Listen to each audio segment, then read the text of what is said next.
Coming up next on this edition of In the City, this year's running of the Murfreesboro Middle Half will be dedicated to one of its founders. Also, the City Council approved the development agreement on the Notes Live Amphitheater project. Plus, the finishing touches are being applied for a new hangar at the Murfreesboro Airport that replaced the original one. And the Murfreesboro Water Resources Department is looking for high school students to participate in a video contest. We'll tell you all about those stories and more coming up right now on this edition of In the City.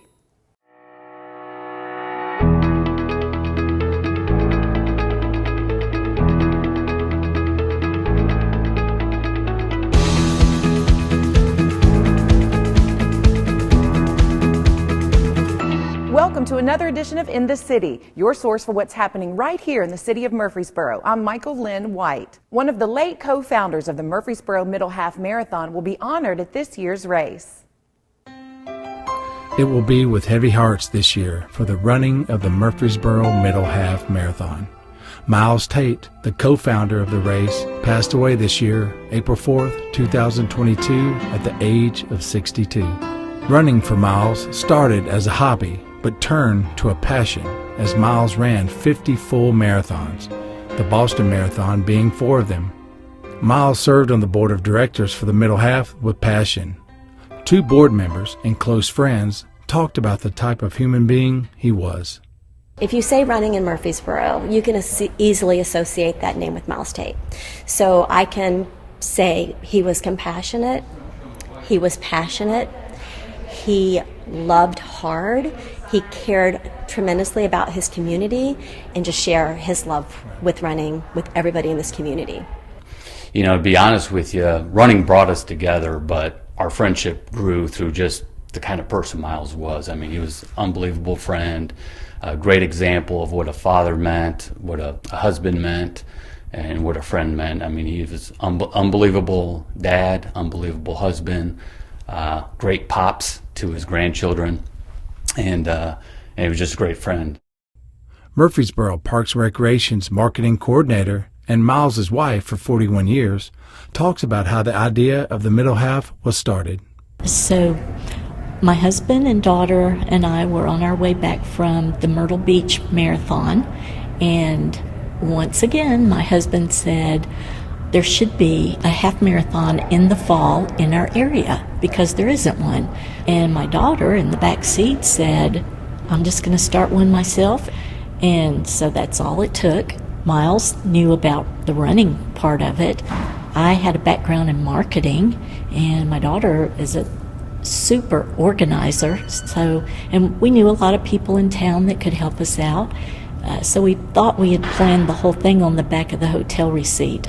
Coming back from that trip, that one-page planning session has turned into like 30 tabs on an Excel spreadsheet and 20 folders on the computer. The first day that I opened the store, Melinda and Natalie came in and they were asking about whether I thought Murfreesboro had the market for a half marathon because their husband and father, Miles, wanted one in town, and I thought absolutely this town would thrive with a half marathon, so we brought one into town, and from the first day I opened my doors, I've been part of the half marathon with Miles and Melinda. And started driving around trying to figure out what kind of course they wanted for the Middle Half, and that worked with the city. City's been a great partner with us. Parks and Recs has been unbelievable supporter of the Middle Half. Yeah, it's going to be a tough year, but we really want to have a great race. We want to honor Miles and everything that he's given to this community. We're going to have our mind on Miles, and we're going to run miles for Miles. This year, this race is going to be the one that the board is probably going to take the most pride in presenting. It will be a testimony and a testament to his vision and what he wanted, and it has put Murfreesboro on a map. Melinda talks about how you can be a part of this event even though you're not a runner. It would be great if people just lined the course with shakers and noisemakers, posters with funny sayings on them. Runners love that, and just to have people cheering them on, even if they don't know them, is so helpful. The Middle Half this year takes place on Saturday, October 8th, and registration is now open. So come out to honor Miles, who gave everything to his family, his friends, and his community. When I think about Miles, you know, if you want to be a better human being, be like Miles. He was just a great individual, a great friend, and the community's got a big loss and a big hole. The Murfreesboro City Council approves the Notes Live Amphitheater project on Medical Center Parkway with a development agreement that includes a number of off-site infrastructure improvements. The City of Murfreesboro hosted an economic development conference at Murfreesboro City Hall to announce a $40 million investment on 18 acres on Medical Center Parkway and Gateway Boulevard. It's my pleasure to announce that we have an exciting project that's coming to Murfreesboro, Notes Live Campus, that will be on Medical Center Parkway. We've been working, really going all the way back to 2007 to somehow have an outdoor amphitheater here in the city, and our team has been working for many months with a group out of Colorado, J.W. Roth with Notes Live. The Murfreesboro campus, in fact, will be the only campus that houses all three of our concepts. So the Bourbon Brothers Smokehouse and Tavern, which is 11,000 square foot five-star smokehouse, and then it'll also house the Boot Barn Hall here, which will be between 1,500 and 2,000 concert goers inside, which is year-round. And on top of all of that, we will have the sunset on the Stones River. I will go to about any place to see live music because I love live music. And a lot of the places I go, my wife won't go. So I had to build a place that not only would I go, but my wife would go. Because I figured if my wife would go, just like what we're going to build here, it's going to be classy enough that I can get everybody to want to go. Which means that, for my wife, she's not going to go to a place that has long lines in the bathroom, or unhandy parking, or sticky tables, or any place where you could possibly lose a tooth. You're going to see people from all around the region that are going to want to come and experience this event. So now we're going to work through to make sure we got traffic taken care of, and we're ready for an exciting venue for Murfreesboro. The Murfreesboro Municipal Airport is putting the finishing touches on a new and nearly 20,000 square foot hangar that replaces an original hangar built in the 1950s. The Murfreesboro Municipal Airport is continuing to upgrade their facilities, looking toward the future. And they're doing it with grants to help offset the costs. In 2020, a new state-of-the-art terminal was constructed to replace one that was built in 1952. This is Hangar 1, or the replacement of an old hangar that was out here originally, one of the original hangars that was at the Murfreesboro Airport, affectionately known as the Quonset Hut, was removed, and this building facility was put in its place. It's moved back a little bit from the main ramp and the runway, giving us a lot more area for parking aircraft and everything in front of this hangar. We're going from around 10,000 square feet, or less than 10,000 square feet, to over 19,000 square feet in office space, shop space, and hangar space. So a big change. Well, this is a city-owned building that we are going to lease to a tenant, and it was part of a grant process that we went through with the Tennessee Division of Aeronautics, which is part of the Tennessee Department of Transportation. And it was a grant that airports had to apply for to get airport economic development money. So a lot of our funds that are used for airport improvements are really geared towards pavement, maintenance, and things like that. We also needed some funding for economic development, for companies that want to come into Tennessee, for expansion of companies that are already working. This grant was approved for Murfreesboro to build this hangar. It's $2 million that the state gave us, and then another 2.5 or so that the city had to provide to complete this project. So what you're seeing here today is really the bay, which is around 16,000 feet. It's 4 bays. Well, we can put up a wall and lease out one of these bays to a private individual or somebody else or another company, and it gives us that ability to adjust where a big box hangar would not allow us to separate customers or uses or anything like that. It continues to add what we've already created with the terminal and business center it adds to this terminal campus area. We're really representing now Murfreesboro and where it's coming along with business-oriented a mindset, attracting companies here to Murfreesboro. This is a very attractive building inside and out. Businesses that come in and visit a community often fly around the country to do quick looks at the community that they're interested in. First impression is so important. So when they come into our terminal now, when they see these types of facilities, they see an airport that is active, that represents the community, and it represents the community well. Many Americans take water use for granted, so the Murfreesboro Water Resources Department is sponsoring the Imagine a Day Without Water campaign for high school students. Imagine no water to drink, no water to shower, no water to flush a toilet or to wash your laundry. Without water, hospitals would close, firefighters would not put out fires, and farmers would not be able to water their crops. How difficult would it be to go even one day without our most precious resource, water? Imagine a Day Without Water PSA video contest is sponsored by the Murfreesboro Water Resources Department to raise awareness and educate our youth about the value of drinking water.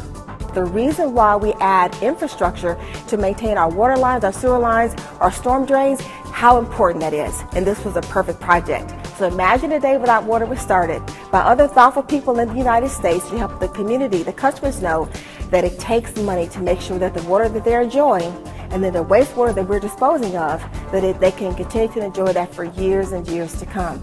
The contest is for Rutherford County high school students to produce a 30 to 60 second public service announcement related to water. In 2019, we decided we wanted to focus on the high schoolers. They were our future customers. They were within 4 years away to actually starting a water account. So we figured they were the customer base we wanted to tap into. So now we're at the point that we're asking customers, our customers, to share with their children, anyone that's in the high school grade range, from 9th graders to 12th graders, to let them know we have 4 different things for them to target public service announcements. The themes for this contest are broken down by grade levels. 9th grade, water and public health. 10th, water and food supply. 11th, affordability of water. And 12th, how to counter droughts in Middle Tennessee. $100 will be awarded to the 9th and 10th grade winners, $200 for 11th and 12th grade winners. So all 4 of those are relevant. I think they have a lot of legs to them. The students will take great solace in how they answer those questions with their theme messages. We're going to use those public service announcements throughout the year to let customers know throughout the year why supporting our infrastructures is so important. And what we're asking them to do is give us original content. We want to make sure that they're using great audio, because the message is not just gestures or the visuals, but we need to hear their messages as well. Please visit the Murfreesboro Water Resources Department Facebook page to register or to learn more about this contest. Thank you, Rutherford County. And Steve, this is one of the things about being able to reach a group of people to change behavior. And we're hoping with this public service announcement out there for those children within those families that the concept of valuing water will mushroom within their households and maybe in their friend groups, so that when they're brushing their teeth, they won't leave the water on.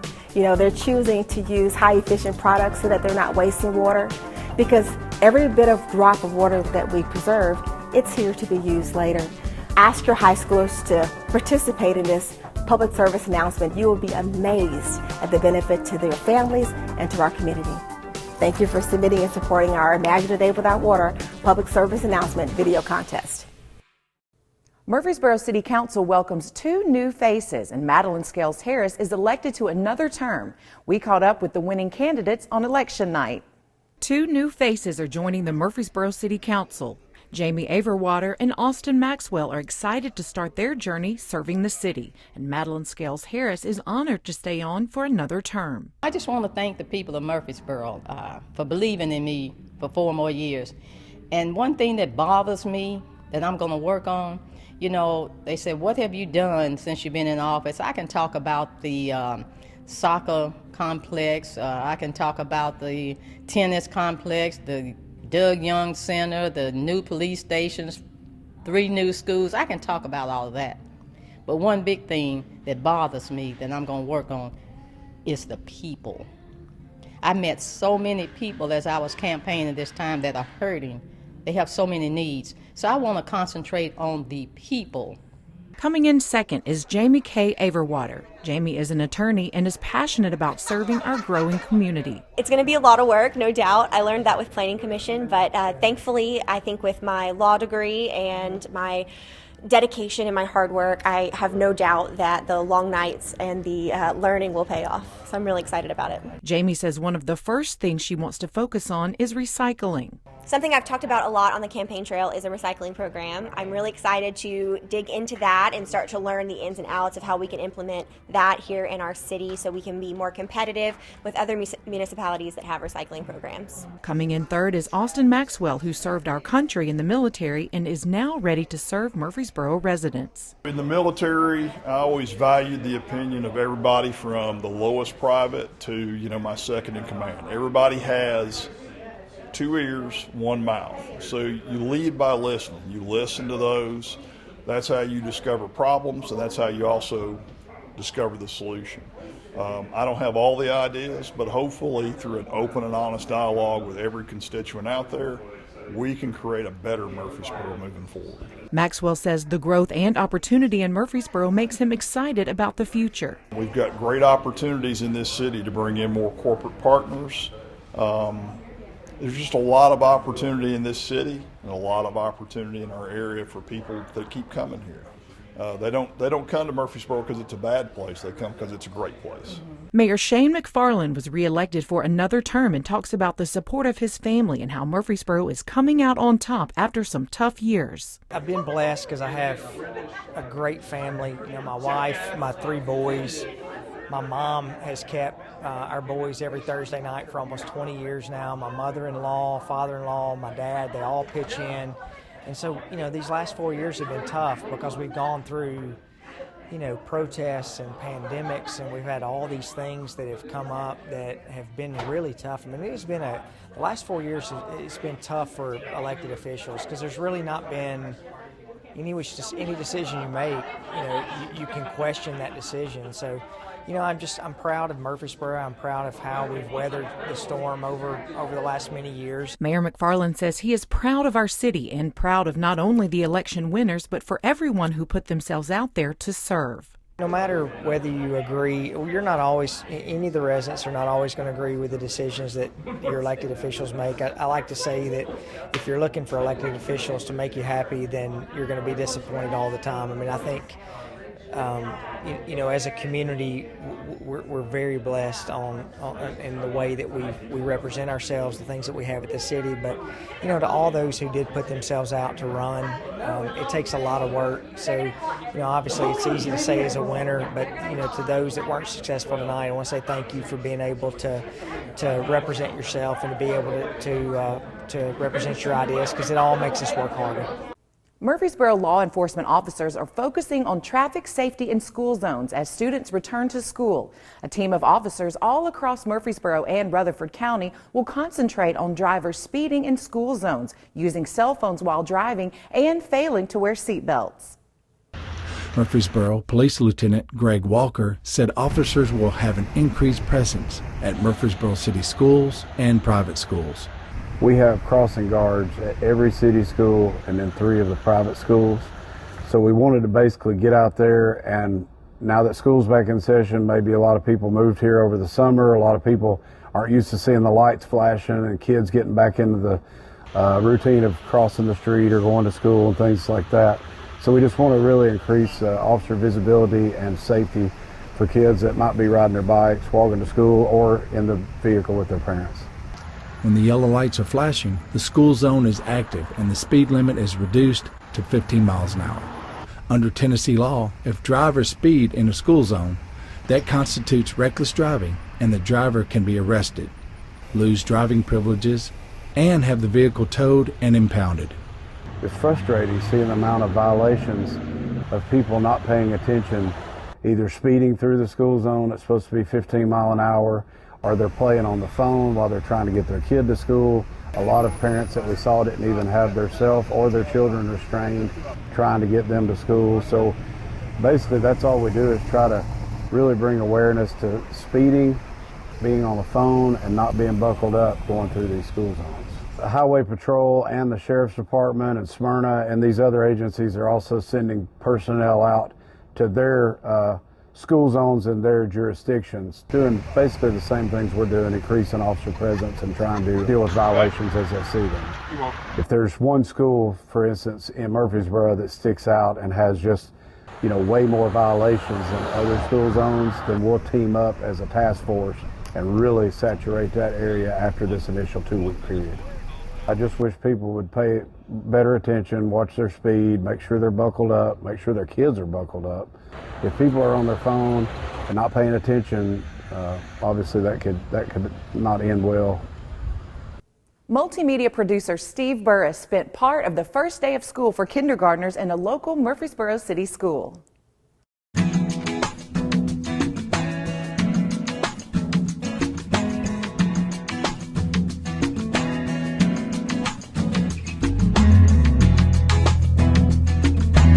So I want my kids to be safe and know that this is a place where they're going to be loved and taken care of. So this is where we're going to put our backpack. Are you hungry? Today we have blueberry pancakes. All the kindergartners are coloring that right now. So this book is called Kindergarten, where kindness matters every day. All right, so everyone follow Miss Mandy. This is where we're going to go to the bathroom. It's a library. What do we do in the library? We get books. This is the front office, okay? It is the gym. This is where we're going to be able to come and play. So this is where we'll come for music. This is the art room. This is the kindergarten playground. Ready, set, go!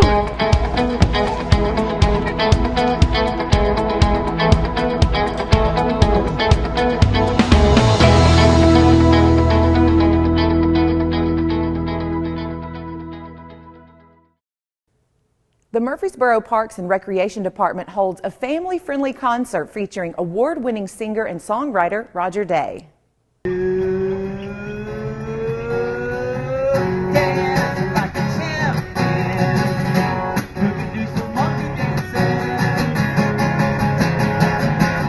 We're gonna sit loud, jump high, dream big, come on now.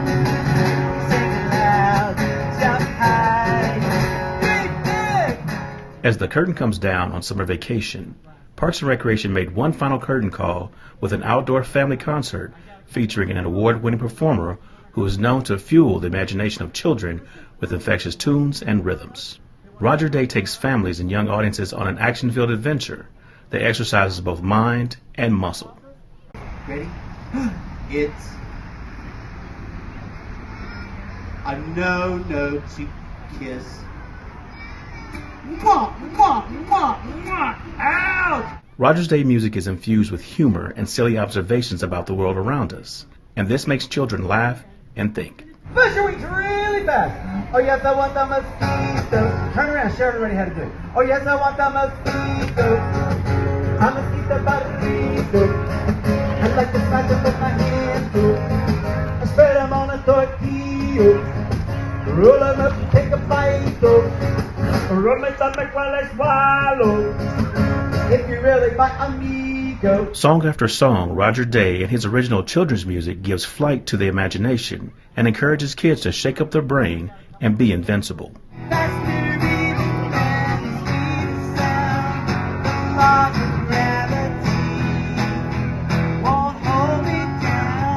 I'll be your superhero.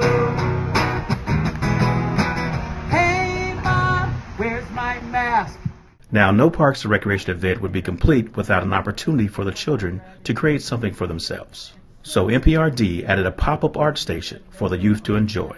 Today we are out here at Old Fort Park doing a free event for the community. We are doing a pop-up art event as well as a free children's music concert with Roger Day. It's just an opportunity to be out here near the park where the kids are. We're coming to you, and for you to be able to come out and express a little bit of creativity with us. With every show, Roger Day inspires and motivates each child to discover his or her own talent. And the message he hopes they take away is to dream big.